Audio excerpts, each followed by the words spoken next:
আজকের খুবই হেলদি জুসের রেসিপি শেয়ার করব। এই শীতকালে তো বিট খুবই কম দামে বাজার থেকে কিনে নিতে পারবেন। চলুন এই রেসিপিটা শুরু করা যাক। আজকের জুসটা কলা আর বিট দিয়ে বানাবো। আমি এখানে প্রথমে একটা বিট নিয়েছি আর কলা নিয়েছি। প্রথমে বিটের খোলাটাকে ভালো করে ছাড়িয়ে নিতে হবে। তারপরে এইরকম কিউব কিউব করে বিটগুলো কেটে নিয়ে নেব।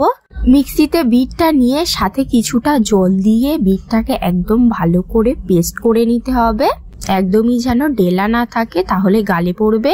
1-2 দিন ছাড়া ছাড়া এই জুসটা বানিয়ে নেবেন, শরীর কিন্তু খুবই হাইড্রেট থাকবে। তারপরে আমি একটা কলা ছাড়িয়ে এইরকম ভাবে একদম কুচু কুচু করে নিয়েছি। তারপরে পেস্ট করা বিটে অনেকটা মতন জল দিয়ে দিয়েছি আর স্বাদ অনুযায়ী বিন লবণ আর লেবুর রস দিয়ে দেবো। দিলে কিন্তু লেবুর রসটা দিলে বিটের কালারটা আরো গাঢ় হবে। কলাটা দিয়ে নেড়ে নিলেই কিন্তু রেডি হয়ে যাবে। 1 গ্লাস কিংবা 2 গ্লাস বানিয়ে নিতে পারেন। ছোট থেকে বড় সকলের স্বাস্থ্যের জন্য কিন্তু খুবই উপকারী। অবশ্যই একবার বাড়িতে ট্রাই করে দেখবেন, আশা করি খুবই ভালো লাগবে। আর রেসিপিটা ঝটপট করে শেয়ার করে দিন।